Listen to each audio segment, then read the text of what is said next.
WV Uncommon Place. This podcast is a variety podcast that houses numerous series to cover mental health, empowerment, podcast framework, and various intimate theories to get to know the hosts. Along with occasional movies reviews and dives in pop culture with our event podcast episodes. The Uncommon Place digs into bringing guests on that stories don't fit the mold and are very different. WV stands for the great state of West Virginia, and every quarter we cover something in West Virginia. Stacey and myself, JR, are your hosts, so please come along for this venture to Uncommon Place.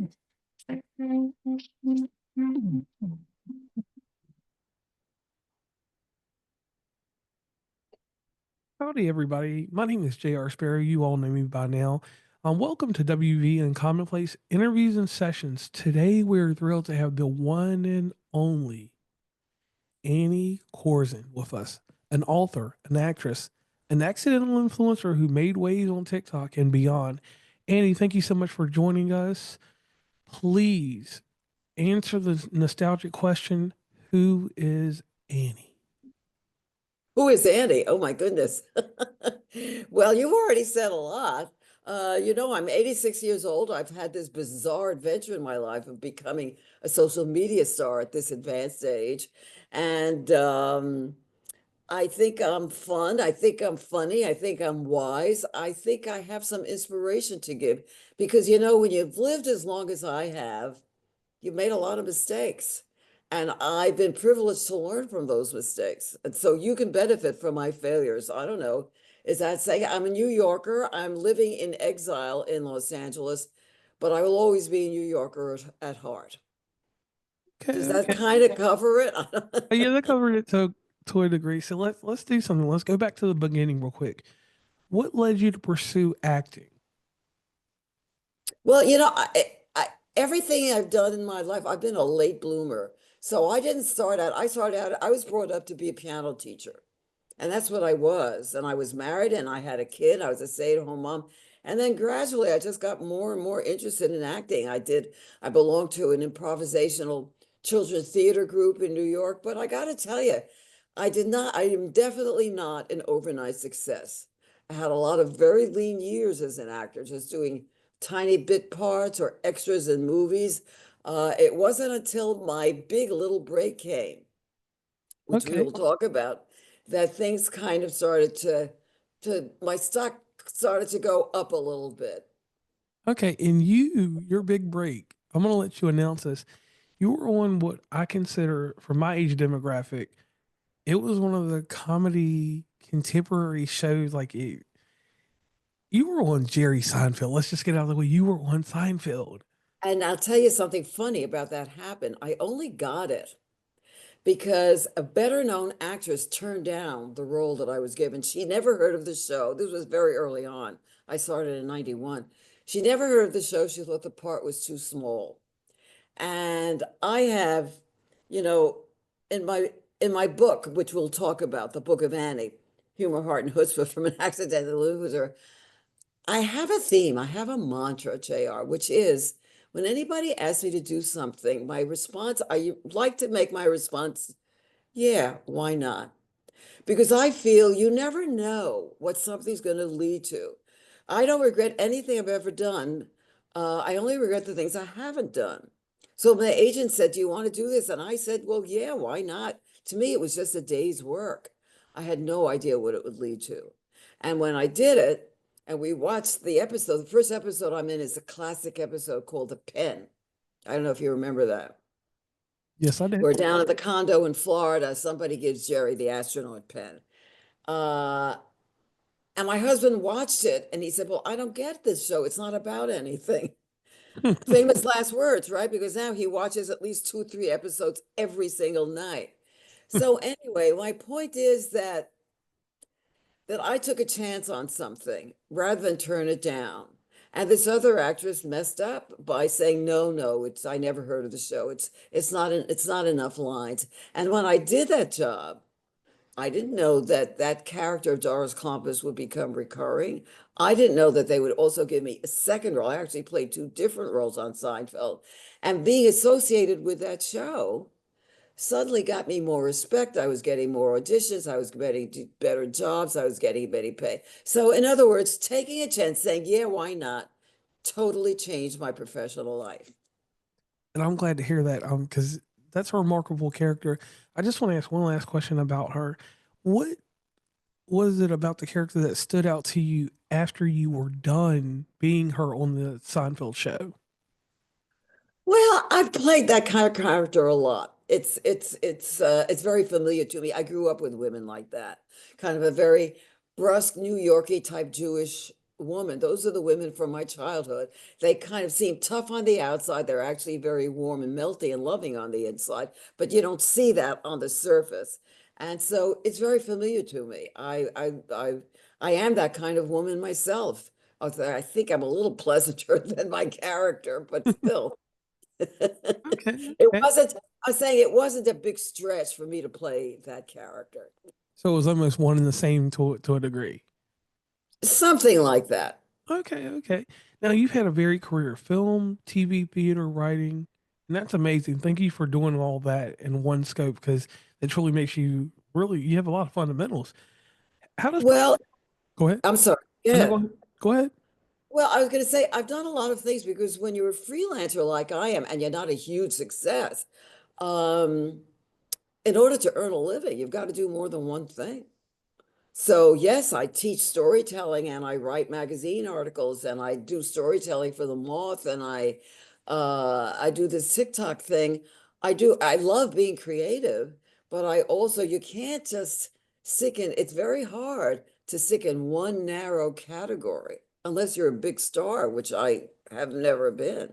So, and I like the variety. I like doing one thing and then doing another thing. It's kind of fun.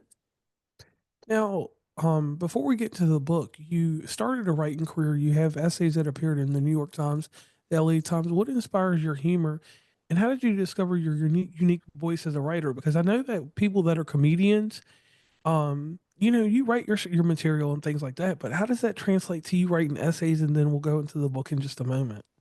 Well, I started acting as an improv, as doing improv. And when you do improv as an actor, I realized, hey, I'm really writing on my feet because that's what improv is.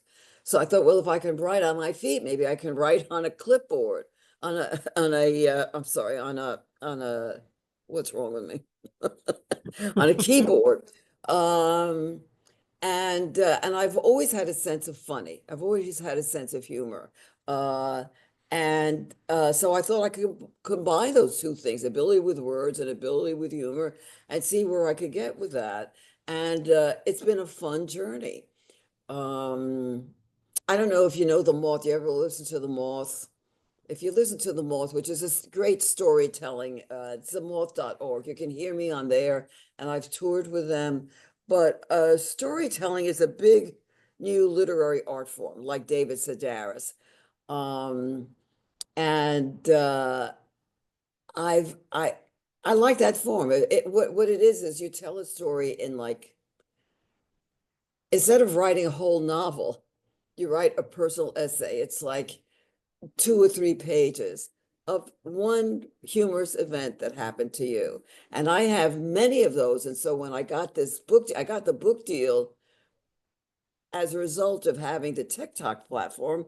And so the book is really a collection of the kind of humorous observations that I make on TikTok. In other words, I tell stories about my life, but that apparently are relatable to other people. So stories about growing up without money, about thrifting, about parenting, about dating, about marriage, about restaurants and travel, all the things that interest me, which I assume interests other people. But as I say, since I have all kinds of life experience, I think I have some wisdom to share. And I'll tell you something funny, JR. When I get stopped on the street by my fans, guess what? They're all in their 20s. They're all kids, which is amazing to me. And I say to them, well, you're a million years younger than I am. Why are you following me? And what they use a word, you tell me what this means. They say, because you're authentic. Now, what do you think that means? To me, my definition of being authentic, or just the word authentic, it's like it's a form of. I mean, it's just being realistic. There's, like, I don't know how to put it in the best terminology. I'll just say it like this. It's not opaque. You're transparent.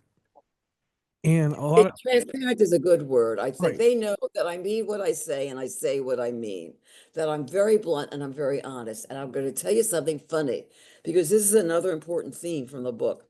All of my life, I have been criticized for being too talkative, too opinionated, too outspoken. I was told these were unattractive qualities, especially in a woman. Thank you very much. And I've always apologized for that. So now here's the great miracle. My TikTok followers, and oh, by the way, I have like almost half a million followers on Ooh, TikTok. They celebrate me for the same qualities that I spent my life apologizing for. They like that I'm talkative. They respect my opinions. They like that I'm outspoken and frank and honest. So, another theme of the book is do not be imprisoned by other people's negative opinions of you. And we've all experienced people tell you, you're too this, you're too that, you're too fat, you're too quiet, you're too blah, blah, blah. Why not saying, this is who I am, and I will find people who cherish me for it, and I will not apologize. I mean, unless you're evil, unless you're doing bad things to people, but if you're not harming anybody, I think you should take pride in who you are, whoever that is. Do you agree? yes, I do. I do think you should. And I thank you for being the person you are. Now, real quick, something that we got to do that's really nostalgic to this show is we do this thing called the shameless plug so people can know where they can meet and greet you across the internet and anything that you have going on that we need to let the world know. Oh, okay. Well, I'll say once again, the book is The Book of Annie, Humor, Heart, and Chutzpah from an Accidental Influencer. You can get on Amazon or Barnes& and Noble. And I have a website. You can get me at anniekorzen.com. You get me on TikTok, Korzen. Oh, and I just started a YouTube channel. This is brand new. So it's Annie Korzen Videos at YouTube. I'm on Instagram, but I still haven't figured out how to use it because it's all pictures. I don't quite understand. I'm not very good at Instagram. I'm not even good at anything on it. It's just that's why I say it's a total accident that I got onto TikTok. It only happened because a 30-year-old friend insisted that I do it. I thought it was a crazy idea, but I said my usual, okay, yeah, why not? And the rest is history. Okay, now let's dive into this book, The Book of Annie, Humor, Heart, and Chutzpah from an Accidental Influencer. Now, you told us a little bit about what motivated you to write this, right? But I want you to do this for me, and this is going to help other people that aspire to be authors. When you started writing this book and you got in the middle of the book, was there a point where you just stopped for a second and said, "Man, this is therapeutic," or did you say, "Man, this is a release"? That's an interesting question. This is an unusual situation because I did not start with a blank page because the book is a collection of stories I have written over the years. So a lot of this material already existed. But yes, there were certain passages, there were certain places in this book. I'm a humorist, I'm not a stand-up. So sometimes I get serious and I get emotional. And there are certain places in the book where I go to darker places that when I originally wrote them, I wasn't sure I could because they could be too emotionally dark. And actually, writing honestly about those times were, as you say, extremely therapeutic. For example, I have a chapter about I had a very serious postpartum depression when I became a mom. And it's an area I never wanted to go back to in my life. It was too painful. I was too guilty about it. And when I started writing about it, I thought, oh, I don't know if I can do this. I don't know if I can go there. But I forced myself because I knew it was important to be honest about that period in my life. And writing it was very, very liberating. And it's actually become one of my signature stories. When I'm asked to perform places, lots of times people will ask for that particular story. Okay, okay. Now, if anyone aspires to write their story, what would you tell them? What should be the first process they go through when they're ready to just say, "Hey, I'm ready to put this to paper, either pen or typing or on a computer"? Well, what I have found, but first of all, to be honest, to be totally open, not hold anything back, when I teach writing, there are two things that are often the problem. Uh, one is endings. I think people tell a story, but when they come to the ending, they don't put it into a larger context. In other words, what does this story mean to the rest of the world? What have you discovered through this journey that has made you wiser or happier or healthier or smarter? What is you've discovered through this journey that will inspire other people? I think people leave that out. And also editing. I think people can be good writers, right? They have a good voice, they have a good handling of language, they have interesting things, but they do not have the discipline to take out the irrelevant stuff. So they leave everything in, every fact. I just read of somebody I know who's writing a memoir. She handed me 345 pages, and it's like she talks about every single person she ever met in her life. How about focusing on the important things? Is this section really important? Is this story really important? And with that, you really need help. You need another person's eyes. Most writers cannot edit their own material sufficiently. Okay, okay. It's Now, okay to get all down on the page, but then somebody has to come in, unless you're good at it yourself, and really get it down to what's really relevant. all right, thank you for that. Now, one thing I do on this show, I pay homage to a news magazine that I grew up with on Friday nights. And that news magazine had John Stossel, who was a comic relief. It had Elizabeth Wait Vargas. a minute. What was, I didn't get that. What was the magazine called? The news magazine come on Friday nights. It was called 2020.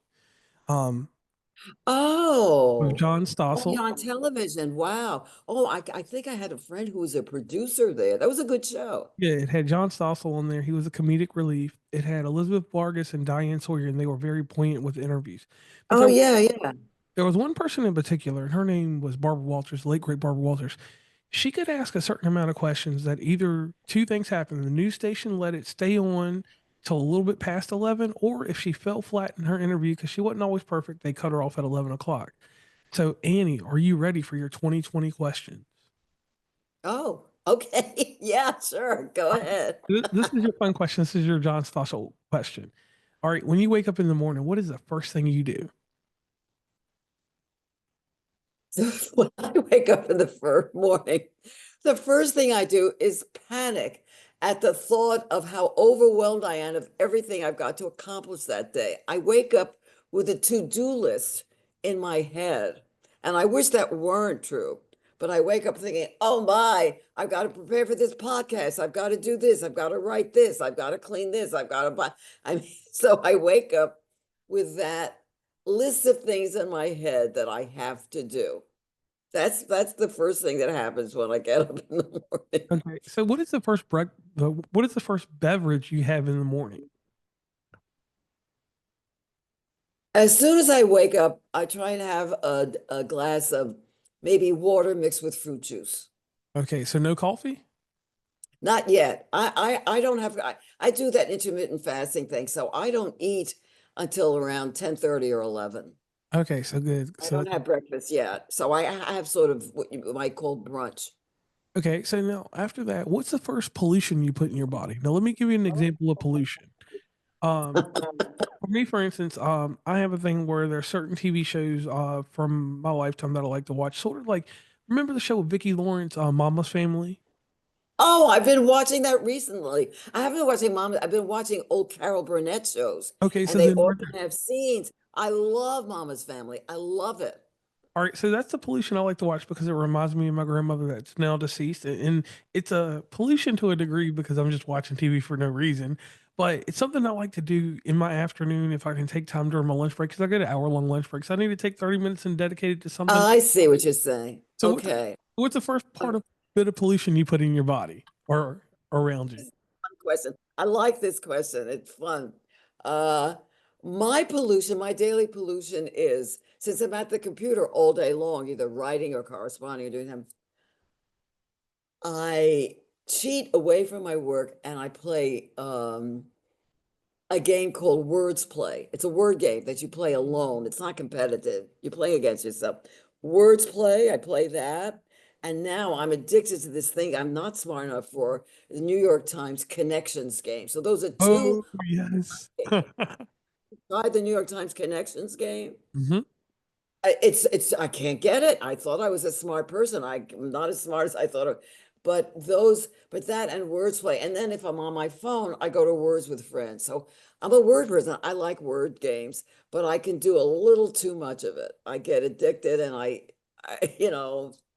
but those are my pollution things. Now, I'll tell you what just happened here, right? Because we know about interactions things. So the reason why that was your John Stossel question, because you smiled differently than you've done the whole time we've talked. Because when you started thinking about Really? yeah, your smile went different. Really? Oh, that's so funny. It's a fun question. I like that. Yeah, so I always love doing that. Now let's get to Elizabeth Vargas and Diane Sawyer. Now, there's one word in the English dictionary called success. Success is something that people like, they put too much around it. In my opinion, success is actually failure for me. It's a lesson learned. It's something that's going to help me not make a mistake in certain areas the next day. I don't necessarily want success to have uh, a superlative to it.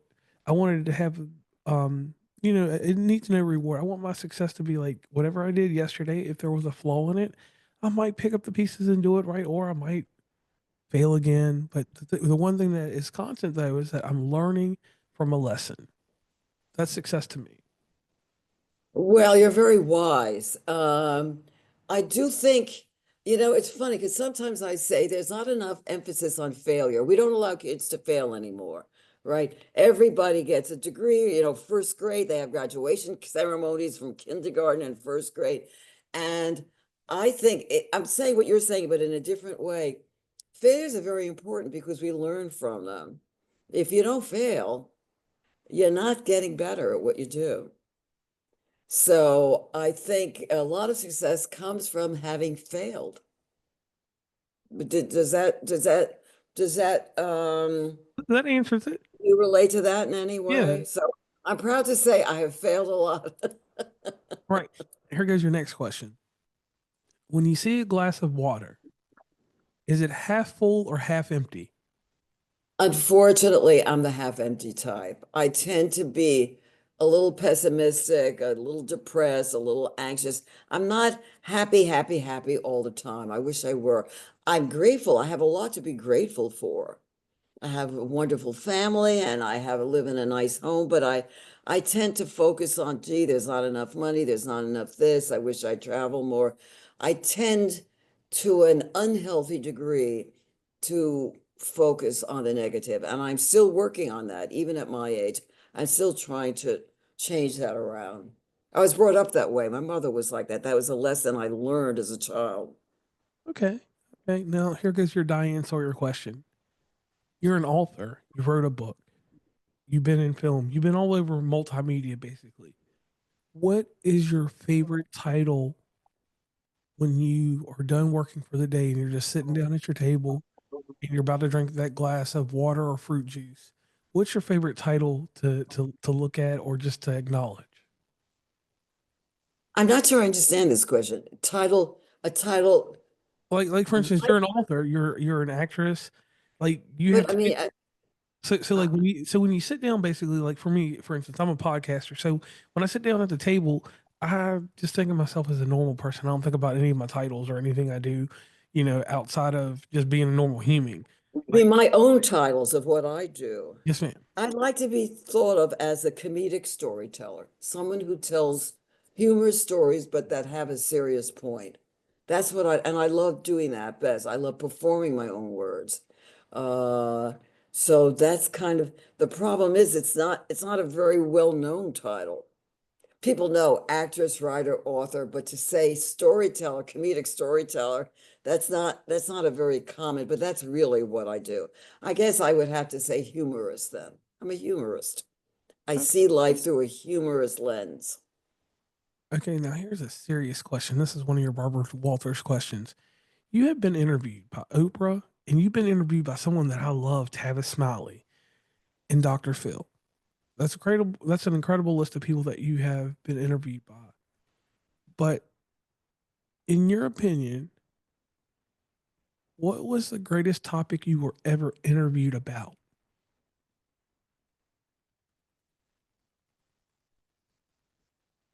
Uh, I have to think about that. Well, what I write about my favorite topic. And my favorite topic is me. Because I feel that studying myself and my weaknesses and my failures, I am finding wisdom. So when somebody talks to me about me, I feel, I mean, of those three, my favorite interview, I guess, was with Mr. Smiley. But even though I'm not a fan of the show, Dr. Phil really did talk to me about what it means to be aging in this country, what it means to be an older woman, because this country is a very ageist country. Older women are constantly disrespected, constantly dismissed, constantly just waved aside, and I truly resent that. And so he gave me a chance to talk about that.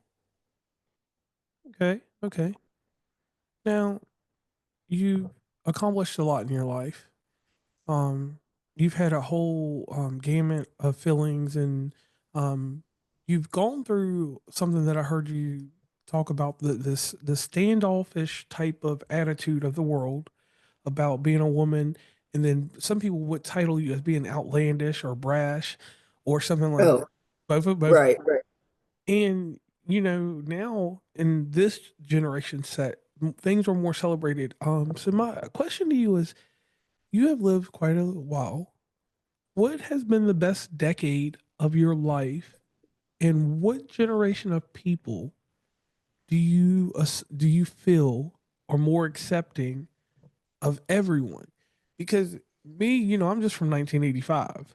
So from 85 up, I consider my generation 85 through 90. Like we're like I consider us like the last great generation because we were here, Mhm. we were here before the internet got crazy. We were here through the birth of all of this stuff. Well, I can't talk about the whole world. I can just talk about my personal experience. Yes. And my personal experience, believe it or not, my 80s have been my greatest decade because this is where I start to feel that whatever talent I have, whatever brains, whatever humor, whatever intellect is finally being appreciated by a very, very wide audience. And that's been a miracle to me. I had to wait a long time for that to happen. So I would definitely say my 80s have been my most exciting and most fulfilling decade. And in my own life, the decade that has given me personally the most hope are now these kids in their 20s who get me, who appreciate me. And I'll tell you something funny. As an actress, I've been always told that I'm ugly. They don't use that word. They say she's too charactery. What it really means is I'm too ethnic looking, I'm too Jewy looking to play. How shall I say it? If a casting call went out today for an attractive older woman, I would not be on that list, JR, because I'm not considered attractive by Hollywood. And I've dealt with that all my life, and I always felt it was true that I was ugly, that I was unattractive. These 20-year-olds on TikTok, they tell me I'm beautiful. They tell me I've got style. They tell me I've got class. They like my clothes. They like my jewelry. They like my hair. I have spent my whole life never, ever hearing those words from my peers. Okay. So this has been a miracle to me. And I hope that that generation can do things that are evil in the world, like right now, about the planet and about peace and about all those big things that seem to be slipping away from us. But at least I can say, in my own experience, I'm very grateful, oddly enough, to that are they called Gen Zs? Is that what they are? Yes, ma'am. Okay. Yes. Yeah. Annie, I didn't mean to call you ma'am. We talked about it That's earlier. right. It's a Southern form of politeness. I respect that. I respect it. It's okay. It's one of those things. Like I tell you this. Now I lived in Virginia all my life, right? And then, for most of my life, and then at one point I moved to West Virginia, and I live there now. And in West Yeah. Virginia, I live at the Mason Dixon line. So I'm the Yeah. south north and the north south. Because Wow. right there. Wow. And it's like there's a difference in people. But I will say one thing that oddly strikes me with each North and South. People think that humility and the manners and stuff are different. And I will honestly tell you this. I don't care if you're from New York, Connecticut, or if you're from Alabama or from Mississippi. Every Yeah. everybody is the same until 6 o'clock at night. 6 o'clock at night, people in the North move faster than people in the South, even if they're in big cities. Oh, And that's yes, that's, people in the North, I mean, even for me in California, I think people here are so slow compared to New York. I can't stand it. I'm like, come on, let's do it, let's do it, let's do it, fast, fast, fast. Right, you're absolutely right. right. And like I said, before 6 p.m. EST, you're fine. But when it hits 6 o'clock, you better be able to move and you better know that everybody goes on crazy expressions. And I'm not talking about linear, they go up and down and everywhere, and me, you both going and being in New York City, there's so many modes of transportation and ways to move that, like when I was in Los Angeles, like you were there or there now, you know, driving in a car is one thing, but there's so many ways to get places in New York. That's right. And a lot of it is on foot. You just walk, you just move, you cross that street, even if the light is red. If there are no cars coming, you cross the street. You don't stand and wait. But I want to go back for a moment to something we mentioned before about calling me ma'am. Uh, one of the many ways, this is an example of how older women are disrespected. So I'm in a restaurant with my husband, right? And the young guy comes over and he says to my husband, would you care for a cocktail, sir? And then he turns to me and he says, and how about you, young lady? Now, I think he should have said, and what would you like, ma'am? In other words, calling me young lady is an insult. Since I'm clearly not a young lady, it's like he thinks he's being not flirtatious, but he thinks he's being complimentary, but it's not. It's condescending. I'm a grown woman. I'm not a young lady. Don't call me young lady. It's an insult. Do you understand what I'm saying? Yes, I'd ma'am. rather say Yes. if my husband is sir, then I should be ma'am, right? Right. And there shouldn't be any situation where it's not. Now, here's one thing that got me, right? And I'll tell you this. I was in where was I at? Oh my gosh, I was in Providence, Rhode Island. This was about 2 years ago. A lady a little bit my senior, I opened the door for her. And Okay. I opened the door and I stepped back because that's something that I was taught. It doesn't matter if you're a man or a woman. If I'm entering somewhere and there's more than two people behind me, I'm going to let them go in. Okay. And the lady pulled me to the side and she said, "Why did you hold that door for me?" And I said, "Ma'am, I hold the door for everyone." And she said, "Well, be mindful that not everybody wants you to hold the door for you." And I was like, Oh, I think that's absolutely ridiculous. I can't tell you how moronic I think that is. I want doors open for me. I want chairs moved out for me. I think it's a form of politeness. I think it's a form of, I don't want to say sex play, because obviously you didn't mean anything sexual by it, but there is a certain grammar, physical grammar between men and women that I think is fine. It's a form of politeness. It's a form of consideration. I don't like having a door slammed in my face. And I mean, that's just stupid. I you can open the door for me anytime, JR. I I will appreciate not be it. Well, insulted. my mother and father raised me to be chivalrous. Like you got to have a little chivalry to you. It doesn't matter if you're male or Yes, I absolutely agree with that. I absolutely agree. I notice, you know how I notice a lot? My husband is Danish, and Danes are by nature more formal and more polite than Americans. And I've often noticed that my husband will hold a door. He still does it for me. He'll hold a door for me in a way that I notice my friends' husbands don't. Do you know what I mean? Because he comes from a culture where that's expected, that it's a gentlemanly way of behaving. And that's ridiculous that you would treat it that way. and that's what I thought too. So I just said to myself, you know what? I'm going to be quiet. I'm going to be calm, not say anything about it. Go on with my life and not worry with it. Now we've come to the end of the show, and I would like to thank you, Annie, for coming on. And this has been amazing. Because you're part of history. Like you're part of pop culture history. I mean, I know that I appreciate that. And I have to tell you, this was an unusual podcast for me. I don't think I've done a podcast where the questions were so original. I mean, I get the same questions all the time, over and over and over.